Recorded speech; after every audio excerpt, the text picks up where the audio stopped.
আমরা যারা birth certificate বা জন্ম নিবন্ধন অনলাইন থেকে ডাউনলোড করতে চাই তারা কিন্তু এই অবলম্বনটি করতে পারো, হ্যাঁ? তো তোমরা যদি তোমাদের পুরান যে নিবন্ধন আছে তোমাদের হাতে, সেই নিবন্ধন যদি ৭০ ডিজিট তোমার জানা থাকে, তাহলে কিন্তু তুমি অনলাইন থেকে তোমার নিবন্ধন বার করে নিতে পারবা। তো কিভাবে করবা? আসো সেটা তোমাকে দেখাই। সো আমি এসে গেলাম এখন আমার স্ক্রিনে। এই যে এই জায়গাটা দেখতেছো, এই ঘরটা, এখানে কিন্তু তুমি ১৭ অঙ্কের যে ডিজিটটা আছে সেটা বসাবা। তো ১৭ অঙ্কের ডিজিট আসলে কোনটা সেটা তোমাকে দেখাই, দাঁড়াও। আ এই যে ধরো এটা তোমার জন্ম নিবন্ধন, হ্যাঁ? তো এখানে কিন্তু এই যে এখানে একটা ডিজিট আছে, দাও একটু জুম করে দেখাই। বার্থ রেজিস্ট্রেশন নাম্বার যেটা বলে।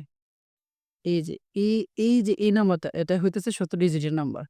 আবার পাসপোর্টে এই নাম্বারটা থাকে হলো ব্যক্তিগত নাম্বার হিসাবে, হ্যাঁ? ব্যক্তিগত নাম্বার আর পাঁচ রেজিস্ট্রেশন নাম্বার একটাই হয়।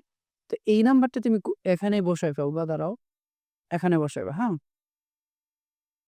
তো এখানে তোমার নাম্বারটা বসাইবা আর যে ডেট বার্থ অফ ডেট সেটাও এখানে দেখে ভালো করে বসায় নিবা। বার্থ অফ ডেট হইতেছে আমার এত, এত, হ্যাঁ? তো সেটা এখানে বসাইবা। মনে রাখবো ১ম এ তোমাকে সালটা বসাতে হবে। সালটা বসাইলাম, পরে একটা মাইনাস দিলাম, পরে মাস বসাইলাম, পরে আরেকটা মাইনাস দিলাম, পরে দিন বসাইলাম, হ্যাঁ? ঠিক এভাবে। তার মানে এটা হইতেছে আমার বার্থ অফ ডেট, হ্যাঁ? তারপরে এই যে এখানে যে একটা ক্যাপচা আছে, এই যে বিষয়টা, এটা মাথায় রাখতে হবে। এটাকে তোমার হিসাব করতে হবে। এখানে লেখা আছে 57 মাইনাস 21। তোমার স্ক্রিনে এমনও থাকতে পারে 57 প্লাস 21 অন্যান্য নাম্বার থাকতে পারে। এক কথায় এটা হিসাব করে যত হয় তুমি সেটা এখানে বসাইবা। তাহলে কিন্তু তোমার হয়ে যাবে।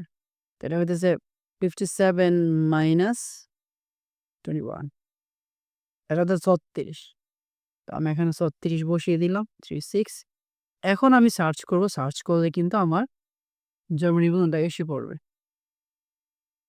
তো আমি এখানে 36 বসিয়ে নিলাম। তো এখন আমি সার্চ করব। সার্চ করলে কিন্তু আমার নিবন্ধনটা এসে পড়বে। এইটা, এই যে হলো আমার নিবন্ধন। তো যদি তোমার নিবন্ধন অনলাইনে হয়ে থাকে সেক্ষেত্রে তুমি কিন্তু তোমার নিবন্ধনটা পেয়ে যাবে এভাবে, ঠিক। তো এটা হলো আমাদের নিবন্ধন। তুমি এটাকে চাইলে এখন ডাউনলোড করতে পারবা, পাশাপাশি স্ক্রিনশট দিতে পারবা। নরমালি মানুষ এখান থেকে স্ক্রিনশট নিয়ে নেয়। তোমার যদি ল্যাপটপ হয়ে থাকে তাহলে কন্ট্রোল প্লাস এস দিবা, তাহলে কিন্তু স্ক্রিনশট হয়ে যাবে। আর যদি মোবাইল থেকে নিয়ে নাও তাহলে তো জানো কিভাবে করতে পারবা। এই যে প্রত্যেকটা প্রসেস এটা কিন্তু তুমি ফোন দিয়ে করতে পারো। আমি অবশ্যই করছি এটা ল্যাপটপ দিয়ে, কোনো ব্যাপার না। ভালো থাকো, সুস্থ থাকো। দেখা হবে নেক্সট পরের কোনো ভিডিওতে। আর অবশ্যই যদি আমার এই চ্যানেলে নতুন হয়ে থাকো তাহলে সাবস্ক্রাইব করে সাথে থাকো। ধন্যবাদ। ভালো থাকো।